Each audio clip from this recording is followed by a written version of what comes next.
You close your eyes, and the world disappears. But what if that disappearance isn't the end of awareness, but the beginning of something far deeper? Night after night, we surrender ourselves to sleep, believing it to be nature's pause button, a time when the body rests and the mind fades. Yet behind closed eyes, entire worlds unfold. We speak to people who don't exist, relive memories that never happened, and sometimes witness futures that haven't yet arrived. These experiences feel real, sometimes more real than our waking life. So, what's really happening when we sleep? Science tells us the brain uses this time to repair and reorganize itself, but that explanation barely scratches the surface. If sleep is merely biological maintenance, why does the mind conjure such intricate stories, raw emotions, and surreal landscapes? Why do we wake from dreams feeling as if we've been somewhere else? This journey isn't just about sleep, it's about consciousness, that elusive awareness that slips from our grasp the moment we try to define it. And in the stillness of the night, when the noise of the world falls away, consciousness may not vanish, but instead transform. What follows is an exploration of what really happens to the mind when we dream. From brain chemistry to time distortion, from visions of parallel worlds to brushes with death, we'll venture deep into the unknown, not just to understand why we sleep, but to question whether sleep might be a doorway to something far more mysterious. We tend to think of sleep as the brain's off switch, a time when the mind rests from the day's chaos and the body recovers from its daily grind.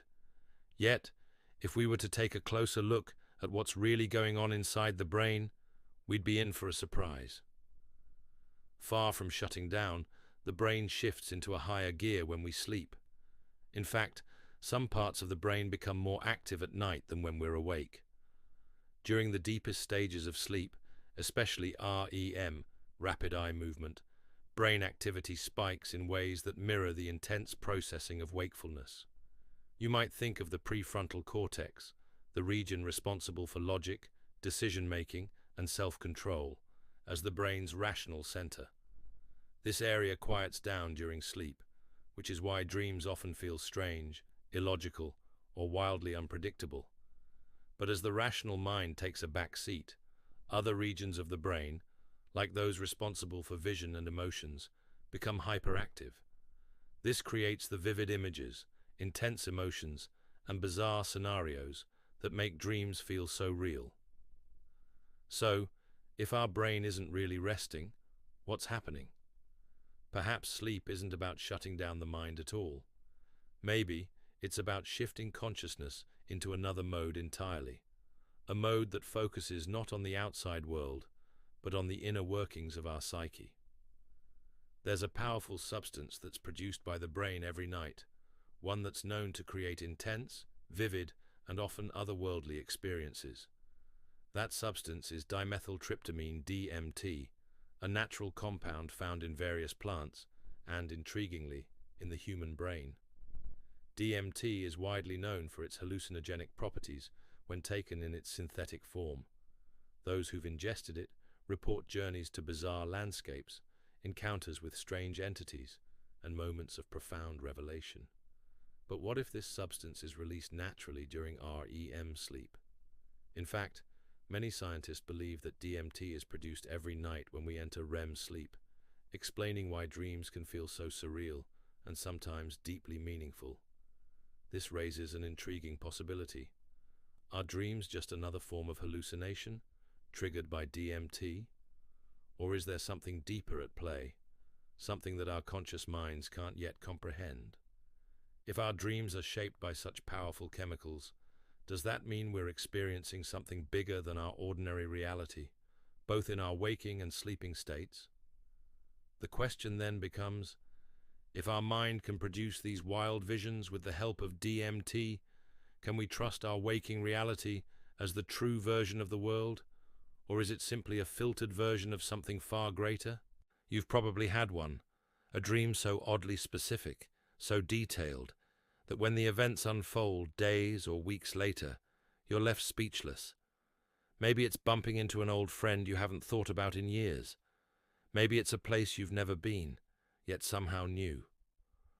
Throughout history, people have reported dreams that seem to predict the future. Some of these stories are folklore, whispers of fate and intuition, but others defy explanation. One of the most haunting examples? President Abraham Lincoln, who just days before his assassination reportedly dreamed of a funeral at the White House. In the dream, he asked who had died. "The president," someone replied. This isn't an isolated case. Modern studies of precognitive dreams suggest this phenomenon is more common than we admit. Researchers have found patterns too specific to dismiss as mere coincidence. But if dreams are just random neurological noise, how can they sometimes reflect things that haven't happened yet?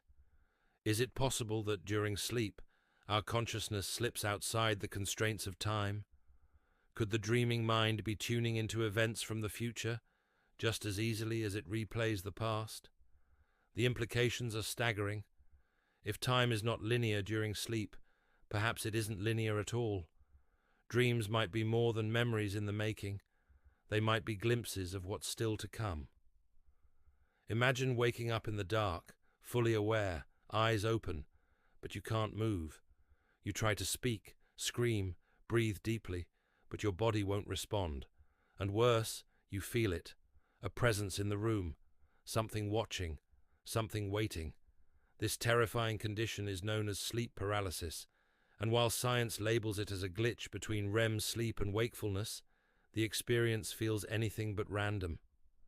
Even more mysterious, people across the world, across centuries and cultures, describe the same hallucinations: shadowy figures, a crushing pressure on the chest, a sinister presence at the edge of the bed.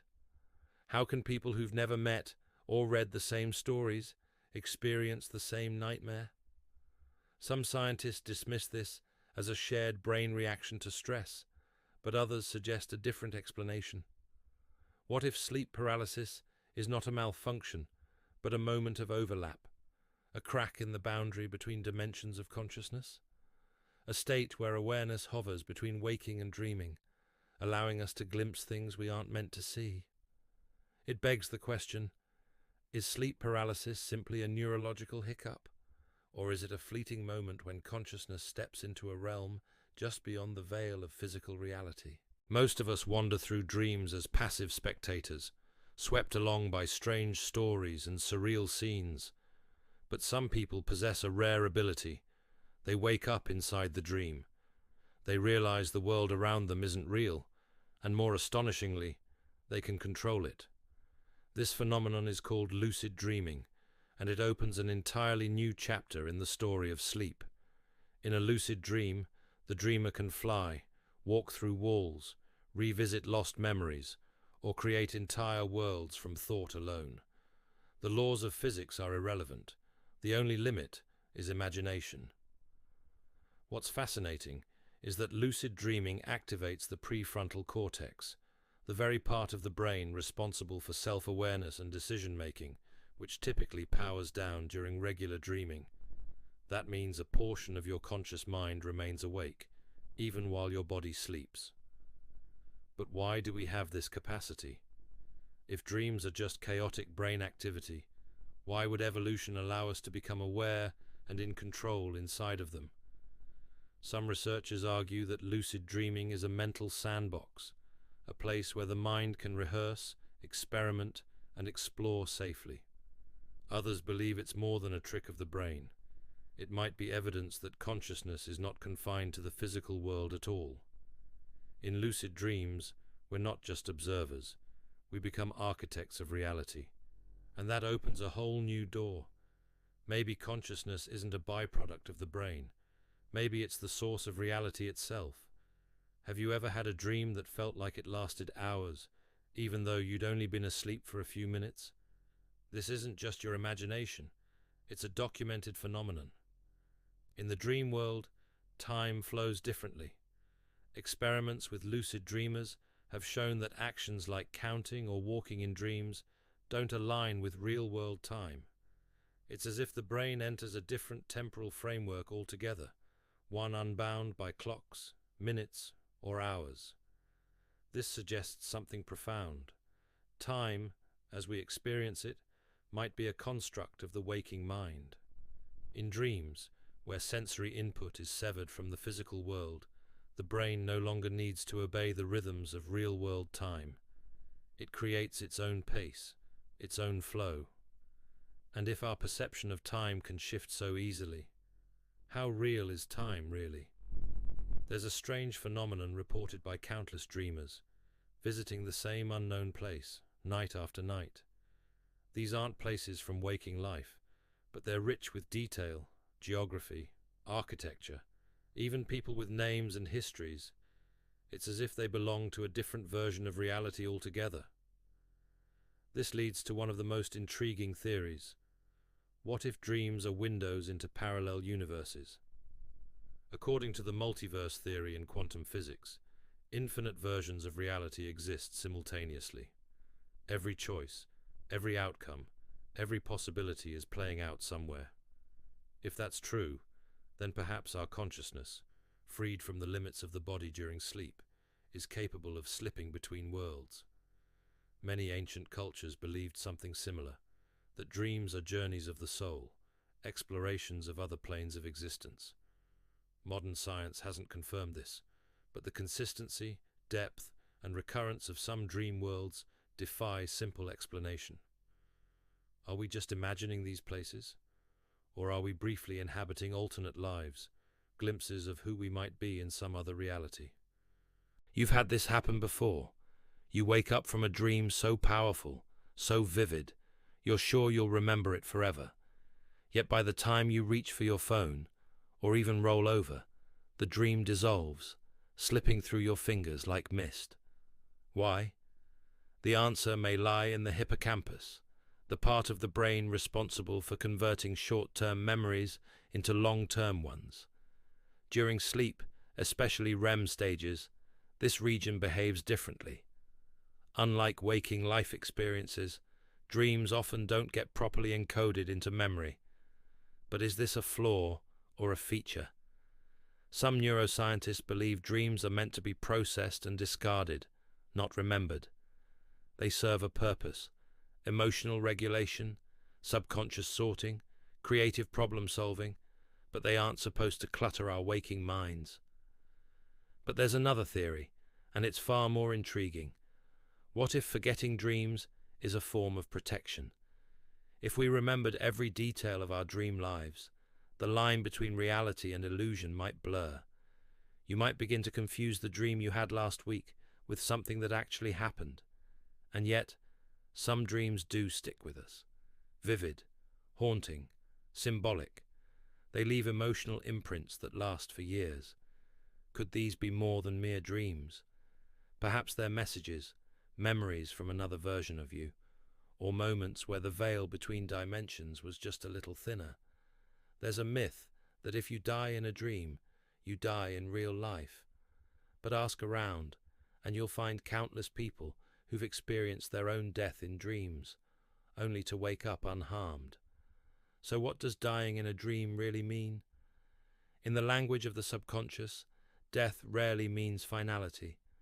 More often, it represents transformation, the end of something old and the beginning of something new.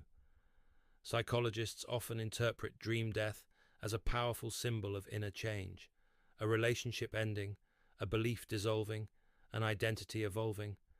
But there's a deeper layer. Death, like sleep, is a state of detachment from the physical world.